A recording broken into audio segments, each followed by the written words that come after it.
Well, good evening, everyone. Welcome to Stinchfield. Some breaking news for you. It appears tonight Charlie Kirk's wife, Erica, will address the media at approximately 8:15 Eastern time. I'm sure we will have that. The guys at Studio 6B will be covering her comments as she makes them live to the media. And let's all pray for the Kirk family, especially as we follow up this story. First off, I want to be blunt on something, and I want to issue a message to my very good friend, Kash Patel, who is the director of the FBI.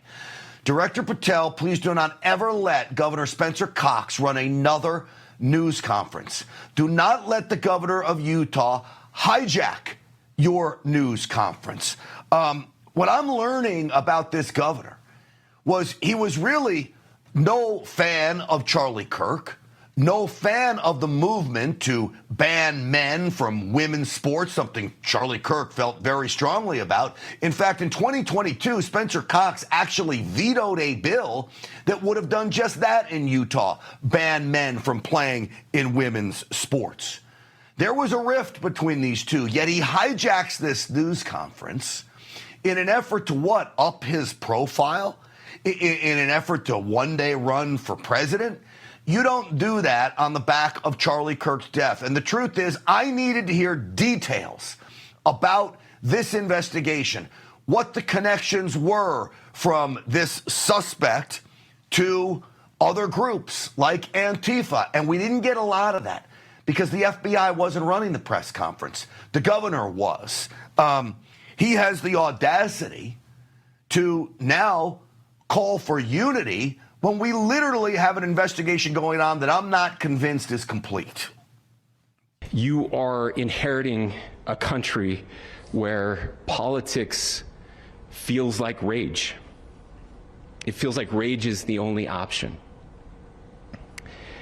But through those words, we have a reminder that we can choose a different path. Your generation has an opportunity to build a culture that is very different than what we are suffering through right now. Not by pretending differences don't matter. Get him off. It angers me. I don't need a sermon from you. You're not my preacher, Spencer Cox. I need to know, was this deranged assassin suspect, was he tied with Antifa? Was he working with any other groups? I'm still not convinced that he went out and did this alone. He hijacked what should have been the FBI's news conference. And he ought to be ashamed of himself, quite frankly. And you know who agrees with me on this? Our buddy Steve Bannon. Charlie Kirk was executed. Executed. He was shot like a dog for being one of the great young men in this country. So, Cox, contemplate that before you try to sell the crap you're trying to sell. The reason the country's in the shape it is Republicans like that you've put in office over and over and over again. And what do they want to do? They're afraid of the media. They're afraid of the donors. Guess what? Steve Bannon's not afraid of the media. I'm not afraid of the media. Nobody on this network's afraid of the media. Guess who was on this network until he was shot in the neck and killed? Charlie Kirk was on this network, and he damn sure isn't afraid of the media. And so Spencer Cox marches himself out there with this kumbaya nonsense when literally Charlie Kirk had said we ought to ban Spencer Cox from the Republican Party. He's a weak moderate when it comes to the issues that Charlie Kirk and all of us feel very strongly about. So we didn't get what we needed from this news conference today. And I do believe the governor's office, Cox, hijacked it from Kash Patel. Kash, don't let it happen again, Mr. Director, and I say that with all due respect. Now, it's sad to me we're getting more information from the Daily Mail than we are from investigators in this case. The Daily Mail came up with a picture that is very important because this picture you see, that apparently is the alleged suspect, Tyler Robinson, in the Trump costume there with a garrote around Trump's neck, strangling Trump to death. Now, here's why this picture is important. It's a Halloween costume. It shows you he had this ideology going all the way back to 14 years old. But do you know where the Daily Mail got that photo from? The mom's Facebook page. What kind of mother would approve of a Halloween costume like that, much less post it on the Facebook page? All of it should be very telling. Now to details of the investigation. We told you about how the shell casings had writings on this. Now, this should have been an FBI agent talking about this. It said it's Spencer Cox. I'll play it because the information's important. Investigators noted inscriptions that had been engraved on casings found with the rifle. Inscriptions on a fired casing read, "Notices, bulges, capital OWO, what's this, question mark." Inscriptions on the 3 unfired casings read, "Hey fascist, exclamation point, catch, exclamation point." Up arrow symbol, right arrow and symbol, and 3 down arrow symbols. A second unfired casing read, "Oh Bella Ciao, Bella Ciao, Bella Ciao, Ciao, Ciao." And a third unfired casing read, "If you read this, you are gay, LMAO." So they got into zero details about what that meant. You listen to MSNBC, they just tell you, oh, it's an immature video game player. Not at all. The Bella Ciao stuff, that's a saying from World War II, from Italy, when they were talking about fascists, Nazis, and it was a song used to push back against that. The OWO is just plain weird. It's from a meme. We've all heard the term furries, probably. Kids who think they're animals and will dress up as them and go around as the same way that a dude will think he's a girl. OWO is a cutesy little thing that you would put, I guess, an emoji style deal. Hey, fascist, catch. That's clear. And then you got these down arrows. The sequence of them is actually from a video game, and it's how you drop bombs. But those down arrows are also an Antifa sign. And I'd like to know, was this on purpose? Is there a connection to Antifa, anti-fascist, the groups that have been burning down cities like Portland and Seattle and so many other cities across America? I think there's a connection here. There is no doubt in my mind. I'm calling on President Trump to label Antifa a terrorist organization, and I'm proud to say our friend Paulina Luna, the congresswoman from Florida, is filing legislation to do just that. But this is specifically a leftist ideology that has been calling people like us Nazis, fascists, everything else in between. They reject Christianity. They reject the concept of nationalism. They think that if you want a family, that you're too trad and somehow anti-feminist. They oppress people, use minorities for their own causes to fundraise, and it's a hate movement. Yes. And so there has to be examples made. There needs to be massive punitive action. But yet we didn't get any of that from the news conference today. What are the ties to Antifa? I believe the killer of Charlie Kirk most certainly had ties. I believe Antifa may be more involved in this than we think, or than we're being led on to know. Well, I want to bring in with me now one of the best experts there is out there about Antifa. He's investigative journalist for Frontlines, Turning Point USA. Jonathan Choe is with us. Jonathan, welcome to the program. And first off, my condolences for the loss of your leader over there at Turning Point USA. And I really hope you and everybody at that organization is coping as well as you can, Jonathan.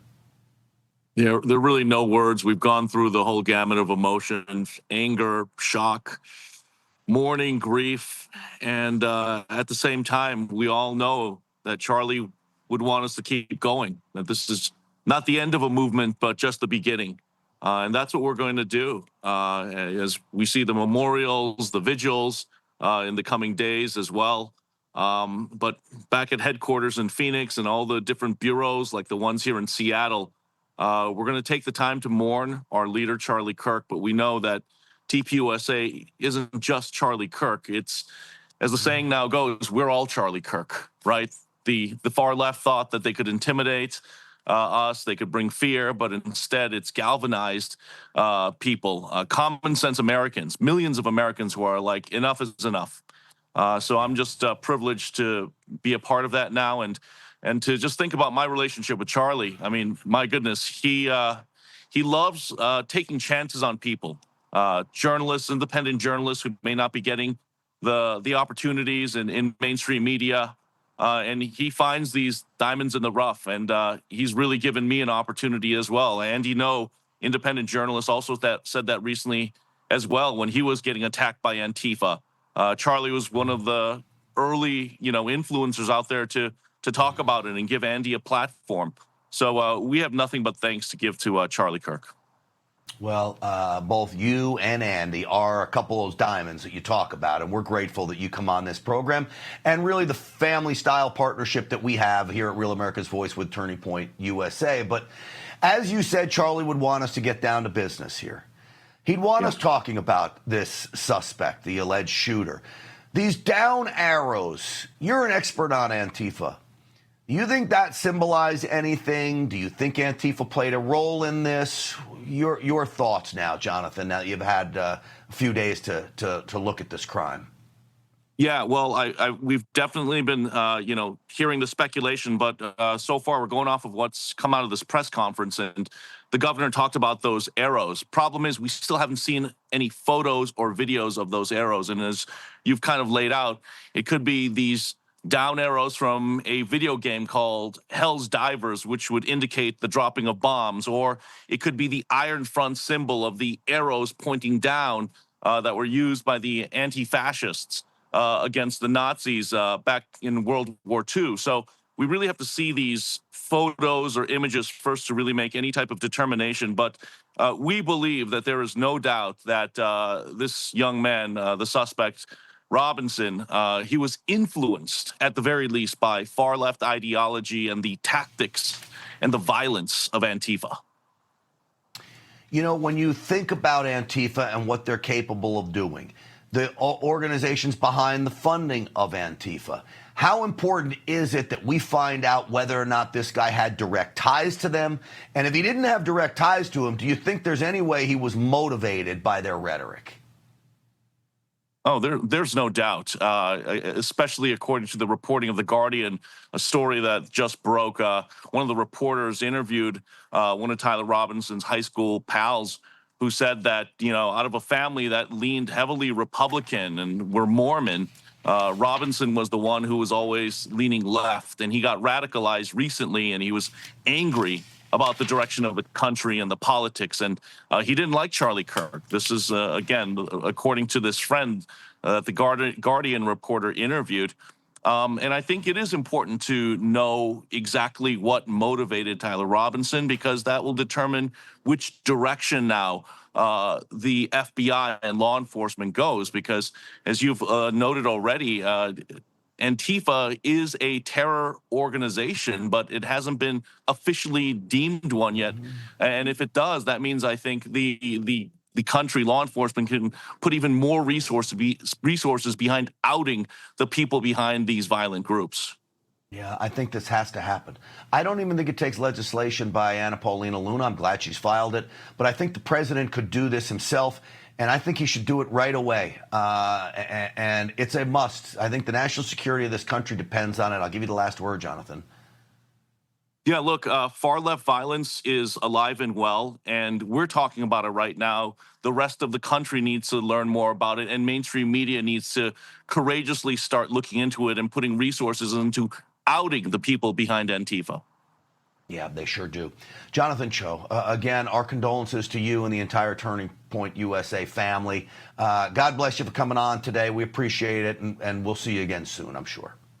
Thank you, Grant. You're part of that family as well by extension. Thank you so much. Well, I appreciate that, and it most certainly means the world to me. It really does, Jonathan. All right, turning now to social media. And what I'm seeing is a clear double standard. This angers me. I saw this Instagram post from CBS about how the body of Charlie Kirk would be taken back. If we could put that up, cut 31 on the screen. I saw this Instagram post, how Charlie Kirk's body would be taken back on Air Force 2. And I started to go through the comments here. If you could put the comments up on the screen, and as you go through the comments, I'll read some of them out here for you. What a joke. Taxpayer money again. Sad he died. I didn't support the hate he spewed behind his religion. Hate begets hate. Basically saying, you know, he deserved it. F Nazis. Charlie Kirk wasn't a Nazi. Comment 3, death penalty should be public, quick, and televised. He had it. Public, quick, televised. That's a disgusting comment. Rest in hell is another comment. So I was so upset. I went to post a comment myself. And this is what I went to post. Do you believe I got a warning about this? My comment basically read, the leftists on this thread are godless, soulless a-holes. And underneath, I get community note. This comment looks similar to others that have been reported. Learn more, undo. Well, they're going to give me a strike for saying that the people calling for Charlie Kirk's death and celebrating it as godless and soulless. Well, you better believe it is. They're going to call me out for it. This is the double standard as we watch Charlie Kirk be murdered over and over again on social media, slow motion video of it for our children to see with no explicit or graphic content warning on it. None. And so I'm tired of the double standard. Now we turn to, do we have to worry about this happening again? I believe this is what you call a statement killing. This shooter was making a statement. Don't speak for freedom. Don't speak for the Constitution. If you do, you too will be killed. Well, joining me now is host of the Behavior Panel on YouTube. He's a former military interrogator. Of course, he is our resident body language and behavior expert. We're not going to do body language as we normally do on this Friday, but I want to bring in Greg Hartley to talk about some of this. Greg, welcome to the program. Thanks, Grant. I think what you said with the statement killing, this is the fourth this year. We're seeing it. These people get their Maslow satisfaction. When I talk about Maslow, Abraham Maslow said in 1943, I believe, that we start off with physiological needs, we move to safety needs, we move to belonging and esteem. These people are satisfying that esteem need at somebody else's cost. And make no mistake, whether you say it's because Antifa recruited him or it's because we've swung the wheel so hard to the left that we are accepting Antifa violating people in the streets. We're accepting all this violence in the name of protest. We have created this monster, and we need to stop this. And if you're on the right, you need to raise your voice. All right, so when you say esteem killing, are you saying he's doing this to garner attention from those in his community, his leftist community? Whether it's his leftist community that he's really a part of, whether it's virtual, whether it's imagined, he's doing it because of what it does for him psychologically. Now, forget mental illness. Some people may do it for that reason. I don't think that's the case here. All right. So the big question becomes now, you say there were others of these statement-style killings. Certainly the attempt on President Trump's life, I think, would fall into that as well. But those are very different. Those are political killings. This is very different from that. These are statements. Let's go back to Brian Thompson. I had a conversation with someone who said, it might not be right, but it starts a conversation. So I get to punch you in the throat because of that? Because I disagree with you? Brian Thompson was the CEO of Thompson was the CEO of an insurance company, right? And so statement killing. Also, though, political. Can you not combine the two of political and statement? Sure you can. This is an act of terror. Anytime you're using violence to influence political outcomes, it's an act of terror. And we're seeing it from that hard left side. Grant, you've been asking me to say things politically for 5 years. Well, you got it. This can't continue. This hard left swing that we've taken is like grabbing the wheel of a car and spinning it so hard to the left you have to correct action. The problem is, and this comes from Eric Hoffer's book, The True Believer, people invested in society are less likely to be adamant and to get out and to make a lot of comments because they don't want to be hurt. They don't want to lose everything. It's time for you to speak up. You have to have a voice. You have to be loud at this point and say that has to stop. Call it terrorism. Call it whatever you need. Yeah. You know, one of the ways people can do that I was at the gym the other day, and I overheard people, I don't want to say laughing, but chuckling about Charlie Kirk. And I interrupted them. And I said, that's someone's father you're laughing about. And of course, they wide eye, and that was the end of that. And I move on down the road. But that's a way of being bold and outspoken that you don't have to do it by coming on Real America's Voice or holding a bullhorn on the corner of the street or you know, going to the local convention and getting up on stage and speaking. There are other ways to do it, aren't there? Yeah, and let me tell you, there's only 3 levers to moving people. That's trust. People who trust a system don't undermine it. If you undermine the system, then people will act out violently and try to burn it down. Hope, meaning you make these people believe there's no hope by demonizing the people on the other side, much like we're calling a guy who is patriotic and talking about God a Nazi. And then the last one is compassion. Compassion causes you to act less. And what you did there is mention something that shows compassion and slow the aggression of the action they would take. The problem is that we don't control that anymore. We're letting that narrative run free, and it's out of control. Freedom of speech is one thing. This is not freedom of speech. This term fascist, okay? When I look at the definition of the fascist, and I pulled it up before, they talk about a dictator and autocracy and forcible suppression of the opposition. Most of it seems to me their side. They act like fascists, yet they call us fascists.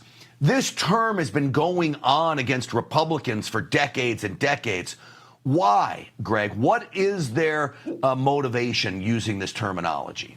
Well, who can argue with killing a Nazi was a good idea in World War II? That's the whole idea. If you demonize a person, you take away their humanity, it makes it easy for you to punch them in the face or do whatever you want to them. These guys who do these political killings have demonized a person. It's much like when you get into a terror organization in the Middle East and they demonize somebody because of belief and go after them. It's the same ideology, same mindset, same way of getting esteem within that organization.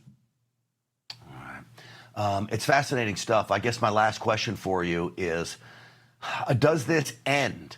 Or do we see these, quote, statement killings amped up? Do I have to worry when I go out October 19th to our town hall event in Orange County, California, that there could be someone who wants to make a statement killing? Do other conservative commentators speaking in Florida on a stage someplace have to worry? Is this going to continue?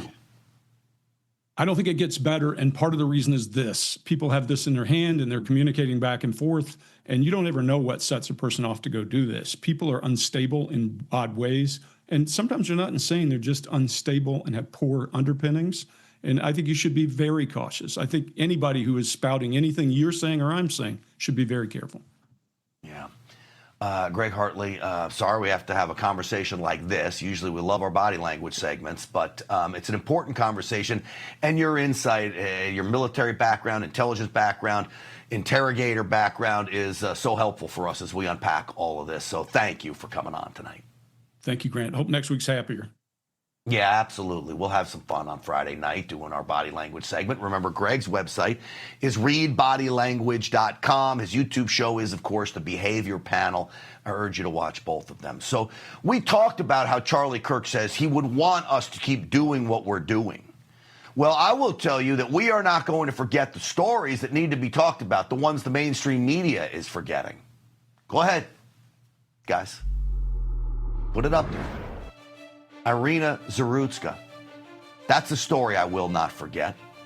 I've got a story about an illegal alien that did something horrific in Dallas. Horrific. We're going to talk about that because we're going to keep pushing back. That's what Charlie would want. In Irina Zarutska's name and in Charlie Kirk's name. It's next.